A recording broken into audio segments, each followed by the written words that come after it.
Hi, and welcome back to my podcast, to another episode of the series, the Mahabharata, Chapter 15, Pandav's Kingdom, Indraprastha. Within a short period, Pandavas converted the barren land, Indraprastha, into a great capital.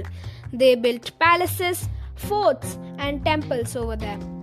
Indraprastha became the capital of their kingdom. It was a very prosperous and wealthy capital. People of the kingdom were happy and satisfied with their noble and righteous king Yudhishthir. Within a few years, Yudhishthir's glory spread everywhere. He was well known for his truthfulness and justice. The neighboring kingdoms accepted his sovereignty. He gained support of many great emperors. During this period, Pandavas attained everything. Arjuna married Sri Krishna's sister Subhadra. She gave birth to a son who was named as Abhimanyu. Draupadi gave birth to 5 sons. Sri Krishna became a close friend of the Pandavas. He acted like their chief mentor and guided them in all the matters. Once Sri Krishna had saved Maya, Vishwakarma's architect. In return, he built an exceptionally beautiful and grand palace in Indraprastha. Pandavas decided to conduct an inauguration ceremony for the palace. They also planned to conduct Rajasuya Yagna in order to expand their kingdom. They thought for Sri Krishna's suggestion. In order to conduct the Rajasuya Yagna, it was necessary that all the neighboring kings should accept Yudhishthir's supremacy. Sri Krishna told the Pandavas that the king of Magadha, Jarasandha, was the only one who could challenge Yudhishthir's supremacy. He was a wicked ruler. He tortured many people by his atrocities. He had also imprisoned many great emperors. Sri Krishna suggested Pandavas to defeat Jarasandha before conducting the Rajasuya Yagna. Yudhishthir was not in favor of raising a battle.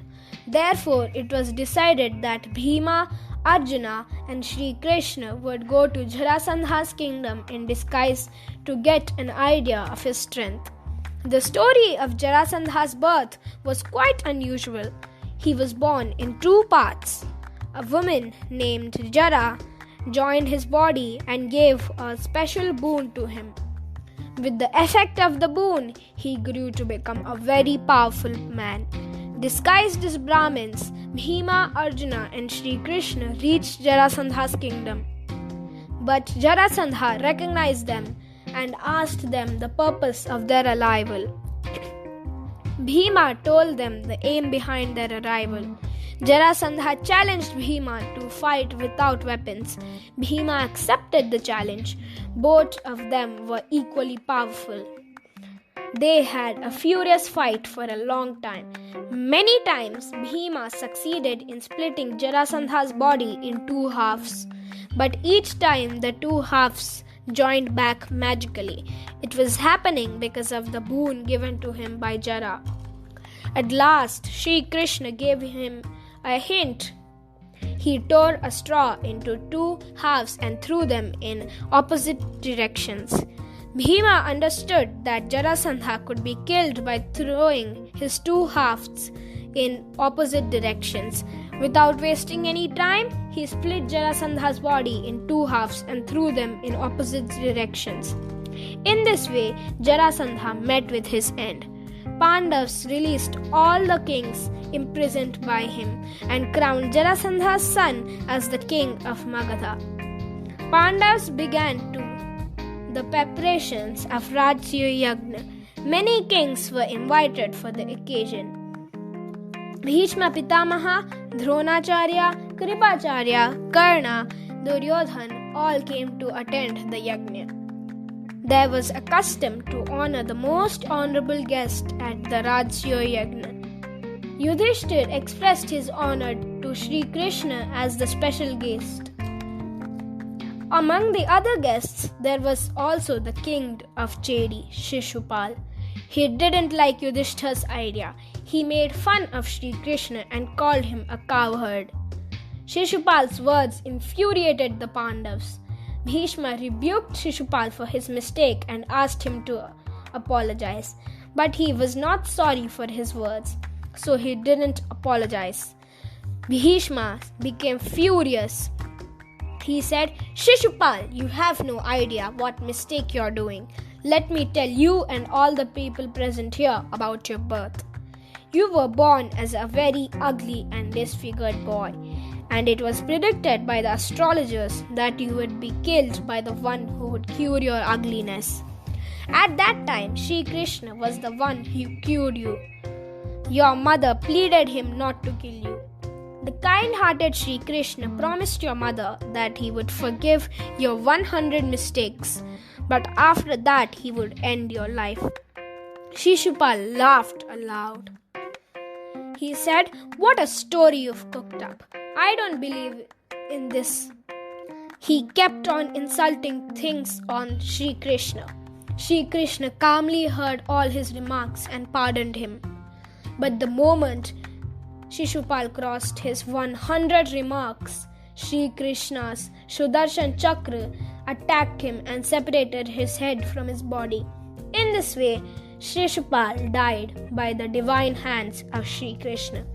After this incident, the ceremonies of Rajya Yagna were conducted in a grand manner.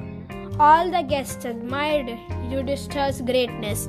The magnificent palace built by Maya also impressed everyone. The palace was wonderfully decorated. Among its unique features were crystal forts and some amazing water fountains. They were so artistically designed that it was difficult to differentiate between the floor and the water fountains. Duryodhan was burning with jealousy. He could not tolerate the happiness and prosperity of the Pandavas. He was stunned to see the grandness of the palace. He desired to have a look at all the palace grandeurs and other things that were made with exceptional skills. While walking in the palace, he got so lost in his thoughts and that he couldn't notice the water fountain in front of him and fell down in it. Draupadi, who was standing nearby in a balcony, witnessed the incident. She burst into laughter to see Duryodhan in that condition. Duryodhan felt highly embarrassed and insulted. Draupadi's laughter ignited a spark of revenge inside him. That day, Duryodhan decided to punish Draupadi and Pandavas at earliest. Determined to snatch everything from the Pandavas, Duryodhan began to make plans to take a revenge. This was chapter 15 of the series, the Mahabharata. Let's meet in the next chapter. Bye! See you in the next episode.